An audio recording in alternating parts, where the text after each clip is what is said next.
Hello guys, അങ്ങനെ നമ്മളെല്ലാവരും കാത്തിരുന്ന ആ ആവേശോജ്വലമായ പോരാട്ടം വന്നെത്തിയിരിക്കുകയാണ്. England versus Argentina semi final പോരാട്ടം ഇന്ത്യൻ സമയം വ്യാഴാഴ്ച രാവിലെ 12:30 തുടങ്ങുന്നതാണ്. ഇംഗ്ലണ്ട് വേഴ്സസ് അർജൻറ്റീന ഇതൊരു മത്സരം മാത്രമല്ല, പതിറ്റാണ്ടുകളായി കാത്തിരിക്കുന്ന ഒരു വൈരാഗ്യത്തിൻ്റെ കഥ കൂടിയുണ്ട്.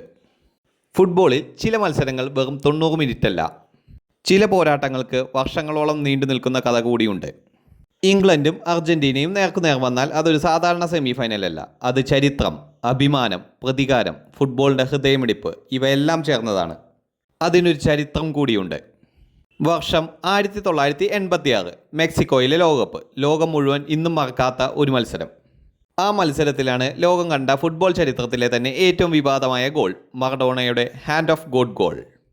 അതെ, ഫുട്ബോൾ ദൈവം എന്ന് വിശേഷിപ്പിക്കുന്ന മറഡോണ റഫറിയെ കവളിപ്പിച്ച് കൈകൊണ്ട് നേടിയ ആ ഗോൾ ഇംഗ്ലണ്ട് ആരാധകർക്ക് ഇന്നും മറക്കാനാകാത്ത നിമിഷം.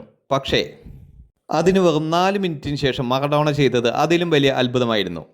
സ്വന്തം ഹാഫിൽ നിന്ന് പന്തെടുത്ത് 5 ഇംഗ്ലീഷ് താരങ്ങളെ മറികടന്ന് നേടിയ ആ ഗോളിനെ ഇന്ന് ലോകത്തെ ഗോൾ ഓഫ് ദ സെഞ്ചുറി എന്ന് വിളിക്കുന്നു. ഒരേ മത്സരത്തിൽ ഒരു വില്ലൻ, ഒരു നായകൻ, എല്ലാം ഒരാൾ തന്നെ, സാക്ഷാൽ മറഡോണ.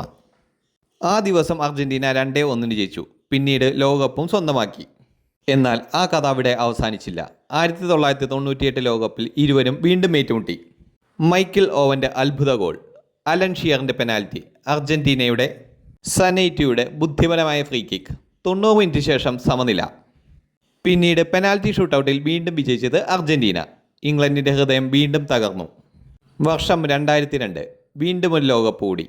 ഇത്തവണ പ്രതികാരം ചെയ്തത് ഇംഗ്ലണ്ടാണ്. സൂപ്പർ താരം ഡേവിഡ് ബെക്കാമിൻ്റെ പെനാൽറ്റി, 1-0 ഇംഗ്ലണ്ടിന് വിജയം. 1986 മുറിവിന് കിട്ടിയ ചെറിയൊരു മറുപടി. അതിനുശേഷം വർഷങ്ങൾ കടന്നു, തലമുറകൾ മാറി, മറഡോണയും ബെക്കാമും ഓർമ്മകളായി. പക്ഷേ ഈ വൈരം ഇന്നും അവസാനിച്ചിട്ടില്ല.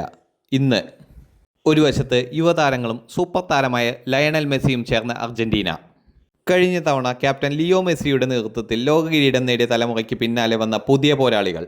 മറുവശത്ത് ഇംഗ്ലണ്ടിൻ്റെ കരുത്തുറ്റ squad, Harry Kane, Jude Bellingham, Bukayo Saka, Phil Foden, Declan Rice. വേഗവും ശക്തിയും നിറഞ്ഞൊരു സംഘം. അർജൻറ്റീനയ്ക്കായി ഓരോ ആക്രമണവും ഒരു കല പോലെ സുന്ദരമായിരിക്കും. ഇംഗ്ലണ്ടിൻ്റെ കൗണ്ടർ അറ്റാക്കുകളാവട്ടെ മിന്നൽ വേഗത്തിലും. മധ്യനിരയിലെ പോരാട്ടം, സെറ്റ് പീസുകൾ, ഗോൾ കീപ്പർമാരുടെ പ്രകടനം, ചെറിയൊരു പിഴവ് പോലും മത്സരം മാറ്റിമറിച്ചേക്കാം. ഇത് വെറും ഒരു സെമി ഫൈനലല്ല.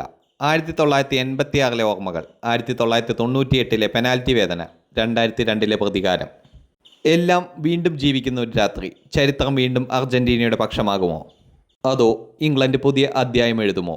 ഒരു കാര്യം ഉറപ്പാണ്, ഫുട്ബോൾ ആരാധകർക്ക് മറക്കാനാവാത്ത മറ്റൊരു ഇംഗ്ലണ്ട് അർജൻറ്റീന ക്ലാസിക് കൂടി നമുക്ക് കാണാൻ കഴിയും.